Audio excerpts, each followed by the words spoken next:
Capítulo titulado La Transfiguración.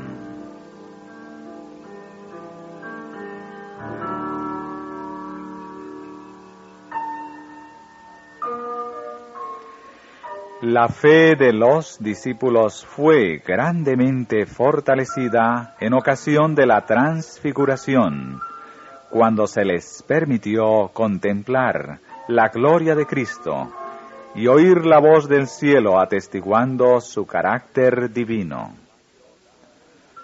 Dios decidió dar a los seguidores de Jesús una prueba categórica de que era el Mesías prometido, para que en su acerbo pesar y chasco por su crucifixión no perdiesen completamente su confianza. En ocasión de la transfiguración, el Señor envió a Moisés y a Elías para que hablasen con Jesús acerca de su sufrimiento y su muerte. En vez de elegir ángeles para que conversasen con su Hijo, Dios escogió a quienes habían experimentado ellos mismos las pruebas de la tierra.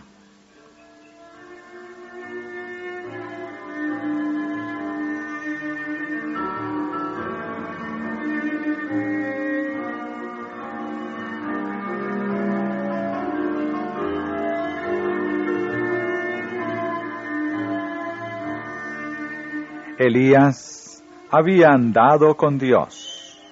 Su obra había sido dolorosa y dura, porque por su intermedio el Señor había reprendido los pecados de Israel. Elías era profeta de Dios, y sin embargo se vio obligado a huir de lugar en lugar para salvar la vida. Su propia nación lo buscaba como una fiera para destruirlo. Pero Dios trasladó a Elías. Los ángeles lo llevaron en gloria y triunfo al cielo.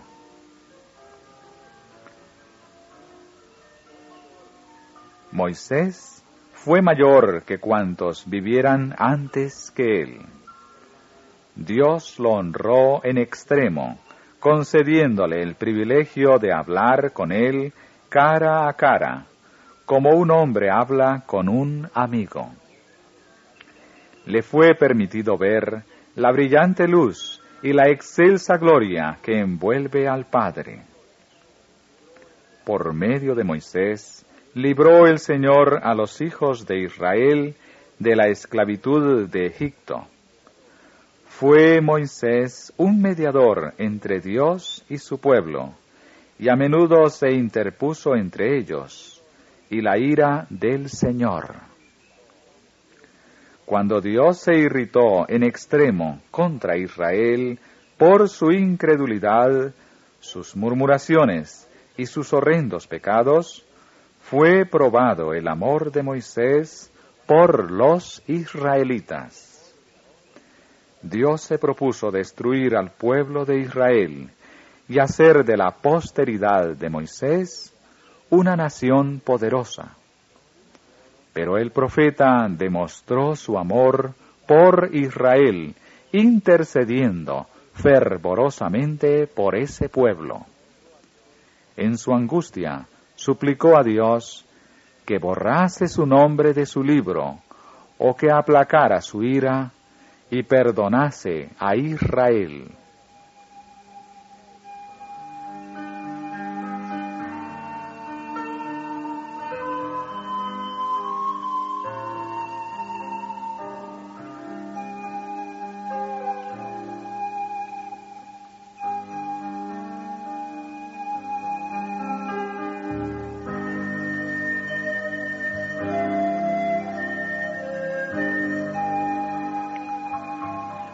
Cuando los israelitas murmuraron contra Dios y contra Moisés, porque no tenía agua, lo acusaron de haberlos llevado a morir al desierto, a ellos y a sus hijos.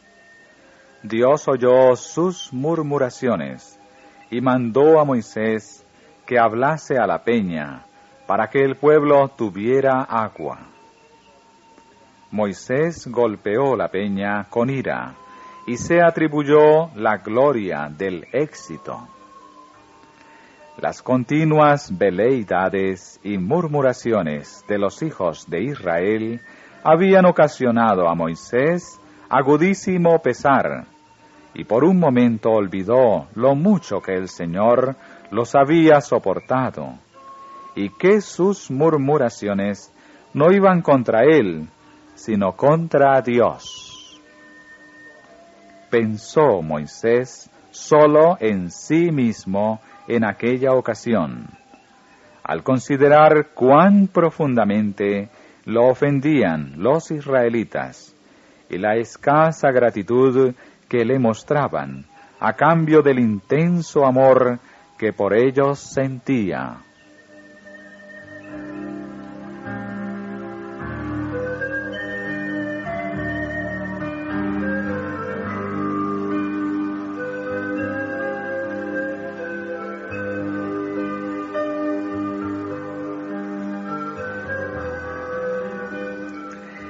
Era el designio de Dios colocar frecuentemente a su pueblo en condiciones adversas, para librarlo de ellas por su poder, a fin de que reconociese su amor y solicitud por ellos, y así fuesen inducidos a servirle y honrarle.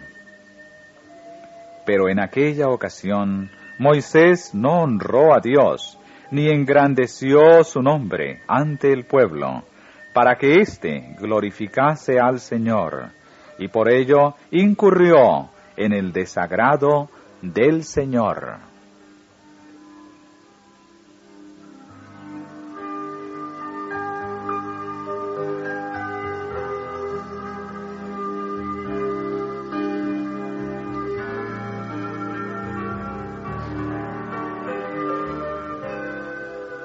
Cuando Moisés bajó del monte con las 2 tablas de piedra y vio a Israel adorando al becerro de oro, se airó grandemente y, arrojando al suelo las tablas, hízolas pedazos.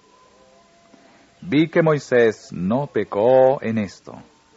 Se airó por Dios, celoso por su gloria, pero pecó cuando, cediendo a los impulsos naturales de su corazón, se arrogó la honra debida a Dios, y por este pecado no le dejó Dios entrar en la tierra de Canaán.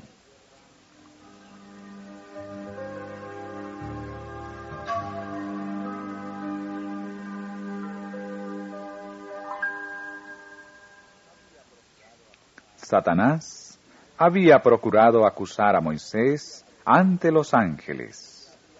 Se alegró del éxito que había obtenido al inducirlo a desagradar a Dios, y dijo a los ángeles que vencería al Salvador del mundo cuando viniese a redimir al hombre. Debido a su transgresión, Moisés cayó bajo el poder de Satanás, el dominio de la muerte. Si hubiese permanecido firme, el Señor le habría dejado entrar en la tierra prometida, y le habría trasladado luego al cielo, sin que viese la muerte. Moisés pasó por la muerte, pero Miguel bajó y le dio vida antes que su cuerpo viese la corrupción. Satanás trató de retener ese cuerpo, reclamándolo como suyo. Pero Miguel resucitó a Moisés y lo llevó al cielo. Satanás protestó acerbamente contra Dios, llamándolo injusto por permitir que se le arrancase su presa. Pero Cristo no reprendió a su adversario, aunque era por la tentación de éste, como el siervo de Dios había caído. le remitió a su padre, diciendo: Jehová te reprenda.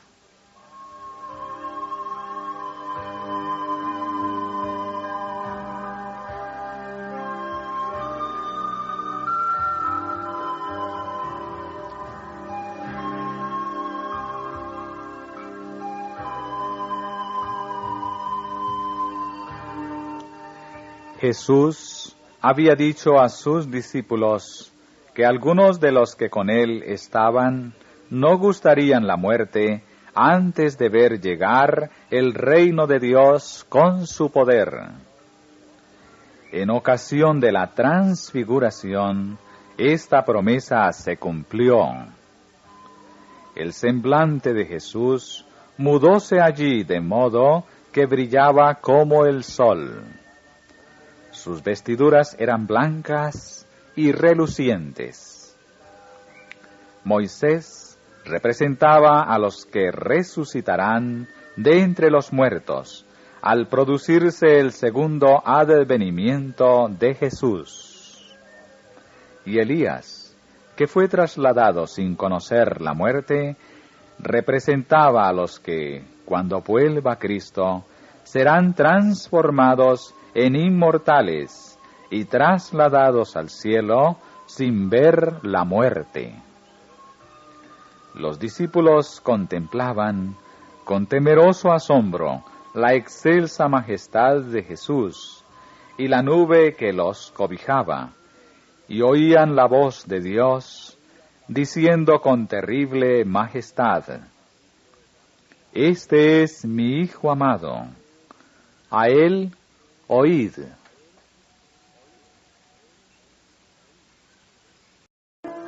Capítulo titulado La Transfiguración.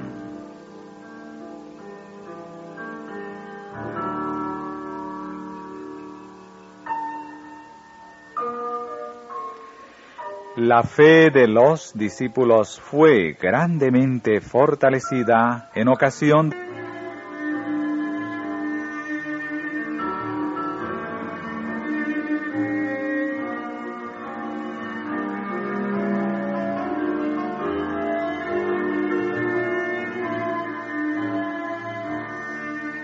Elías había andado con Dios de su sufrimiento y su muerte. En vez de elegir ángeles para que conversasen con su Hijo, Dios escogió a quienes habían experimentado ellos mismos las pruebas de la tierra. De la transfiguración, cuando se les permitió contemplar la gloria de Cristo y oír la voz del cielo atestiguando su carácter divino. Dios decidió dar a los seguidores de Jesús una prueba categórica de que era el Mesías prometido, para que en su acerbo pesar y chasco por su crucifixión no perdiesen completamente su confianza. En ocasión de la transfiguración, el Señor envió a Moisés y a Elías para que hablasen con Jesús acerca